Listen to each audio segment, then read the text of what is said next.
Everyone, आज हम बात चैप्टर है कॉम्प्लेक्स इंटीग्रेशन। देखिए, कॉम्प्लेक्स इंटीग्रेशन में कुछ बेसिक डेफिनेशन है। अगर मैं चाहता तो डायरेक्टली आपको काची थ्योरम से स्टार्ट कर देता, लेकिन नहीं, थोड़ा सा जो बेसिक डेफिनेशन है उसको एक बार समझ लेते हैं, ठीक है। उसके बाद हम नेक्स्ट वीडियो से करते रहेंगे। बेसिक चीज़ें आपको क्लियर होनी चाहिए। तो पहले से में आता है कंटिन्यूअस आर्क का क्या होता है। व्हाट इज कंटिन्यूअस आर्क, समझते हैं। If a point Z on an arc is such that Z एक हमारा पॉइंट है on an arc is such that Z equal to क्या कंडीशन दिया गया यहाँ पर, Z equal to phi t plus iota psi t. यानी Z जो है आपका जो पॉइंट है वो किस फॉर्म का होना चाहिए, phi t plus iota psi t, where x equal to phi t and y equal to psi t. आप समझ में आ रही है। Now if both phi t and psi t are real continuous function of real number. अब देखिए ये condition क्या है, फाई टी और साई टी जो है वो क्या हो, कंटिन्यूअस फंक्शन हो ऑफ द रियल बराबर टी, यानी टी में वो क्या हो, कंटिन्यूअस हो, ठीक है। डिफाइन इन द रेंज, और उसका रेंज टी का कहां से कहां होना चाहिए, this alpha less than equal to T और less than equal to beta, then the arc is called continuous arc। समझ में आ रहा है। Z एक ऐसा पॉइंट हम लेते हैं ऑन एन आर्क, उसका क्या है पॉइंट कैसा है, phi t plus iota psi t है, जहां फाई टी जो है और साई टी जो है वो कंटिन्यूअस फंक्शन होंगे of the real variable T में, ठीक है। और उसका रेंज कहां कहां से होना चाहिए, टी का range alpha less than equal to T less than equal to beta, then arc is called continuous arc. Next आता है हमारा कर्व आर पाथ। कर्व या पाथ दोनों की बोल सकते हैं हम। A continuous curve or path in C, C हमारा क्या है, कॉम्प्लेक्स नंबर है। कॉम्प्लेक्स नंबर को पता ही होगा, ठीक है। इज अ कंटिन्यूअस मैप, एक हमने क्या कर दिया, कंटिन्यूअस कंटिन्यूअस कर्व या पाथ इन सी में एक ऐसा लेते हैं जो gamma, continuous curve map gamma, इसको क्या बोलेंगे, gamma from close interval A comma B subset of R into are.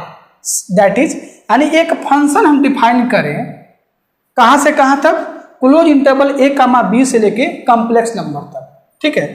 Such that gamma t equal to x t plus i y t, और टी कहां से बिलोंग करना चाहिए, a comma b जो close interval से होगा।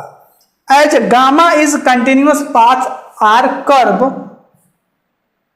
X t and y t are continuous function of t and gamma a and gamma b are called terminal point, ठीक है।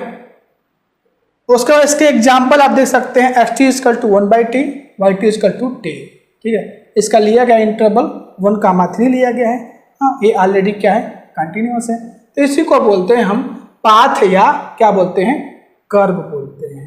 तो वीडियो स्टॉप करके आप नोट कर लिए। नेक्स्ट डिफिनेशन हम देखते हैं।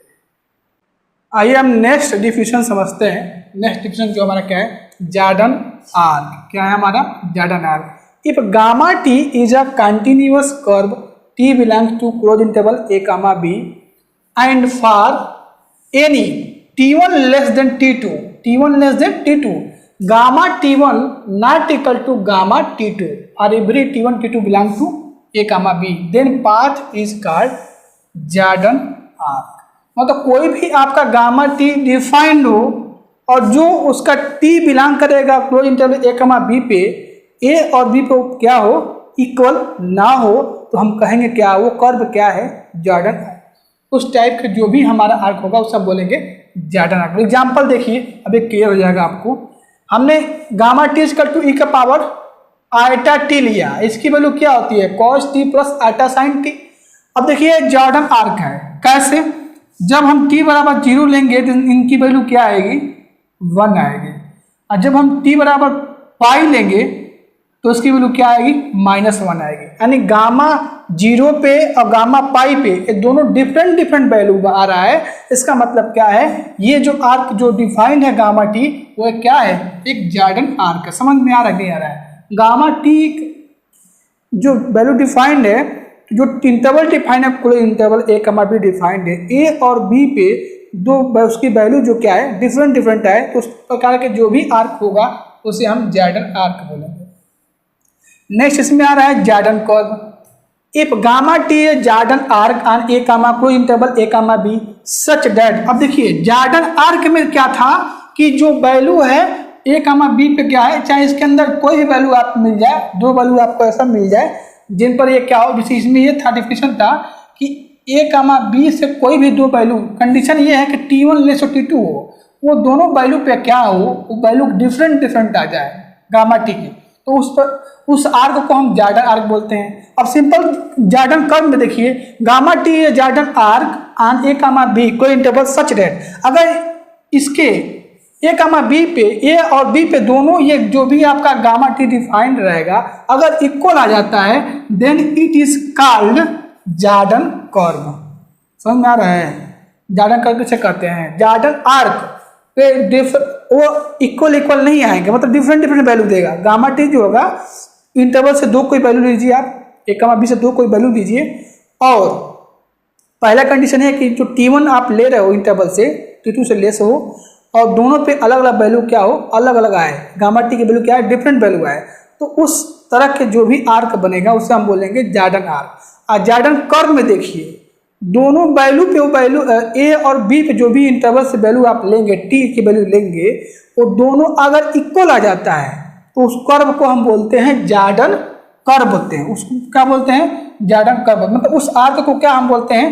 जॉर्डन कर्व बोलते हैं। समझ में आ रहा है? इफ गामा टी है Jordan arc on A comma B, ठीक है, such that gamma is equal to gamma B then it is called Jordan curve. Example देखिए, gamma T is equal to E का power iota T cos T plus iota sine T हो जाएगा। अब देखिए मैंने यहाँ पर कुछ इंटरवल लिया हुआ है, टी अगर 0 कामा पाई लेते हैं तो ये जॉर्डन आर्क बनाएगा, क्योंकि डिफरेंट डिफरेंट वैल्यू आ रहा है तो ये जॉर्डन आर्क बनाएगा। 0 कामा अगर 2 पाई लेते हैं तो जॉर्डन कर्व बनाएगा। क्या बनाएगा? जॉर्डन कर्व बनाएगा। वैल्यू क्या हो जाएगा? सेम हो जाएगा। 0 कामा 3 पाई लेंगे, 0 कामा 3 पाई अगर हम लेते हैं तो ना तो ये जॉर्डन आर्क बनेगा और ना ही जॉर्डन कर्व बनेगा।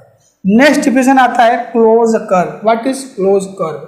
If a gamma such that close interval a comma b to c as gamma t is equal to xt plus iota yt, if gamma a is equal to gamma b then gamma is closed curve। देखिए इसका मतलब क्या होगा? Jordan curve क्या होता है? Close curve होता है। क्या होता है? क्लोज कर्व होता है, क्योंकि यहाँ भी वही डिफिनेशन है। तो जो जॉर्डन आर्क कर्व होगा वो हमारा क्या होगा? क्लोज कर्व बनेगा। मतलब एक ऐसा मैपिंग डिफाइन किया जाए क्लोज इंटरवल ए बी से लेके सी पर, ठीक है, जिनकी जो गामा ए और गामा ए की जो वैल्यू हो वो क्या हो जाए? इक्वल हो जाए। तो इस प्रकार जो मैपिंग होगा हमारा, हाँ, वो क्या होगा? क्लोज कर्व होगा। एग्जाम्पल ले सकते हैं, गामा टी इक्वल टू ई के पावर आइटा टी 0,2 पे क्या है? क्लोज कर्व है। ठीक है, तो आई होप आपको सब कुछ समझ में आ गया बेसिक डिफिनेशन। चलिए हम नेक्स्ट देखते हैं। आइए नेक्स्ट समझते हैं कंटूर। कंटूर के बारे में ऑलरेडी बेसिक में बताया गया आपको। देखिए इसमें, if a capital A be the starting point of first arc, जहाँ से वो आर्क स्टार्ट हो रहा है उसका स्टार्टिंग पॉइंट क्या है? कैपिटल ए है। And be the end point the last arc, और बी हमारा क्या है? जहां से वो आर्क क्या हो रहा है? लास्ट हो रहा है, उसका एंड पॉइंट है। Then the integral along such curve denoted by as, कोई भी अगर हमारे पास आर्क है जिसका स्टार्टिंग पॉइंट क्या है? कैपिटल ए है, और उसका जो एंड पॉइंट है जहां से वो आर्क क्या हो रहा है? एंड हो रहा है, वो बी है। उसको हम इंटीग्रल फॉर्म में कैसे रिप्रेजेंट करेंगे? देखिए, integral a b integral F Z D z, ठीक है। If starting point capital A of first arc coincide, क्या बोला गया यहां पर? Coincide with end point b. अगर मान लीजिए हमारा जो स्टार्ट हो रहा है जहां से आर्क कैपिटल ए और बी है, एंड पॉइंट से वो कोइंसाइड हो जाएगा of the last arc, then contour a B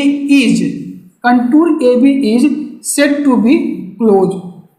then the contour a b is said to be close. मतलब अगर जहां से आर्क स्टार्ट हो रहा है और जहां इंड हो रहा है उसका इंड पॉइंट क्या है, आर्क का बी है, तो इसको इंटीग्रल फॉर्म में हम कैसे लिखेंगे, इस तरह से डिनोट करेंगे।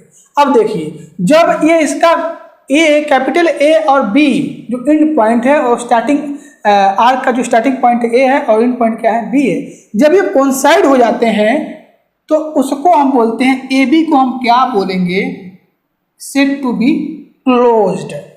कोइंसाइड में तो समझ रहे हो, दोनों इक्वल हो जाए। The integral along such close contour is written as, और इस तरह से जो हमारा इंटीग्रल होगा क्लोज कंटूर का कैसे लिखते हैं, इस तरह। बहुत हम कॉम्प्लेक्स इंटीग्रेशन में ये बहुत लिखेंगे इसको। हाँ, कैसे पढ़ते हैं इसको, ये देखिए यहाँ पे इंटीग्रेशन, ये over C F Z D Z, इसको कैसे पढ़ेंगे, and is read as integral F Z taken over the close contour C. इसको कैसे पढ़ेंगे, integral F Z taken over close contour C. इसके बारे में हम बहुत पढ़ेंगे, आपको हर जगह आएगा कॉम्प्लेक्स इंटीग्रेशन में। इसको क्या पढ़ेंगे, क्लोज कंटूर एफ जेड। कैसे पढ़ते हैं इसको, integral F Z taken over close contour क्या, क्लोज कंटूर सी, है ना। तो इसके बारे में हम बहुत ज्यादा